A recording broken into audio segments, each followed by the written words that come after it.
Okay, now we're going to be moving on to two-string arpeggios, and we're going to be focusing on alternate picking with the right hand while doing arpeggios in the left hand.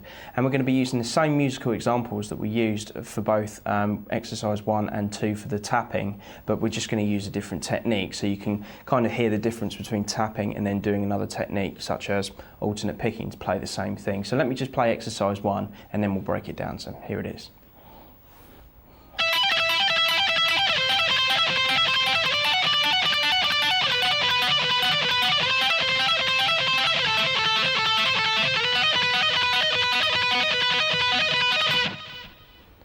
Okay, before we take a look at that musical example, I'm going to take you through the 3 arpeggio positions that I'll be using for this particular technique. So the first one is the minor position. Might as well just take you through the first one, seeing as that's where we're starting, which is E minor.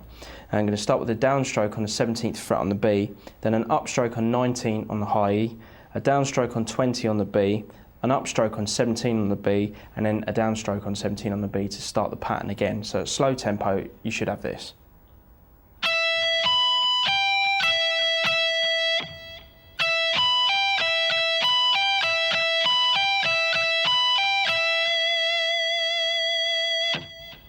Okay, to take a look at the major version of that, we're just going to extend our third finger up a fret. So we've got 17 on the B, 19 on the high E, then 21 on the B string, and then 17 on the B.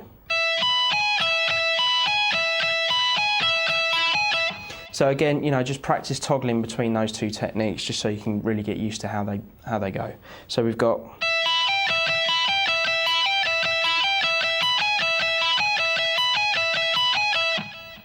Okay, then the last one is going to be diminished again, and we're just going to literally drop our second finger from 19 to 18 on the high E string, and then we're going to go back to 20 on the B as well. So we've got this.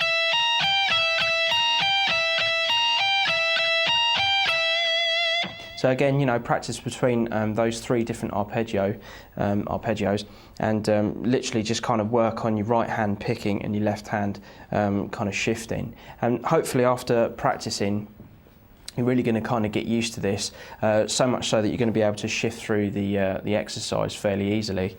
So if you just sort of practice this, you should be well on your way.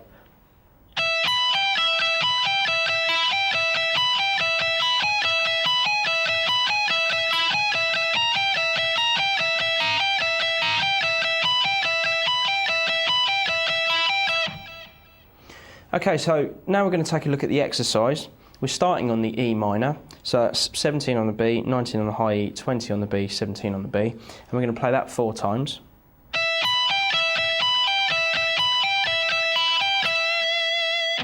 Then move down to C major, which is 13 on the B, 15 on the high E, 17 on the B, back to 13 on the B, using the same alternate picking pattern with the right hand. Then up 2 frets to 15 on the B string, and that's D major. So we've got 15, 17 on the high E, 19 on the B, then back to 15 on the B string. So far we've got this.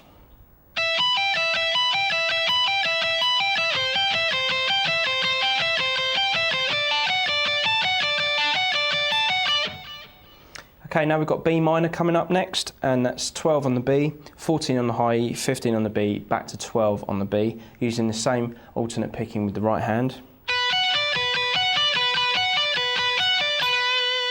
Back up to C major.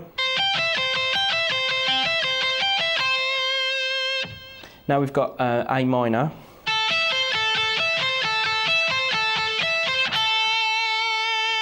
So that's 10 on the B, 12 on the high E, and then 13 on the B, back to 10 on the B. Then B major, which is 12 on the B, 14 on the high E, and then 16 on the B, back to 12 on the B string. So. And then you play it double the length of all the others, so that's going to be 8 times round instead of 4.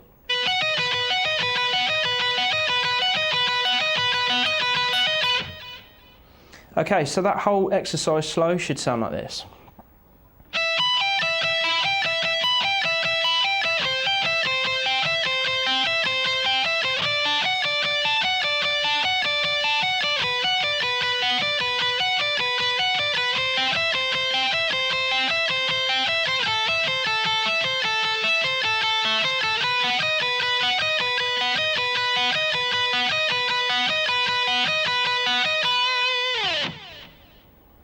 Okay, now for exercise number 2.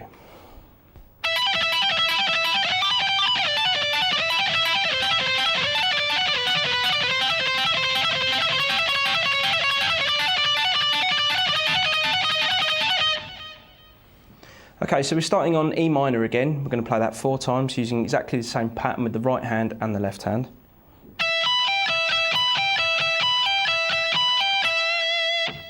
Then up to G major for 2, so we've got 20 on the B string, 22 on the high E, 24 on the B, back to 20 on the B for 2.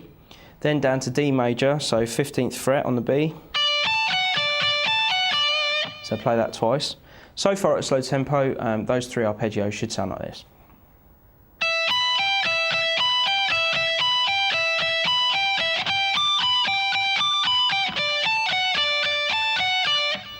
Then back to E minor, down to C major,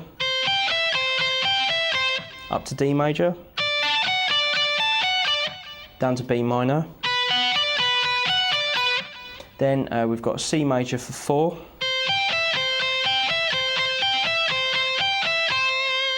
C sharp diminished, so we're just moving our first finger up to 14 on the B, 15 on the high E, then 17 on the B, back to 14 on the B.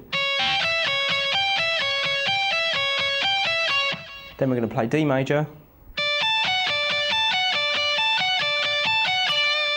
And then E flat diminished, so 16 on the B, 17 on the high E, 19 on the B, back to 16 on the B.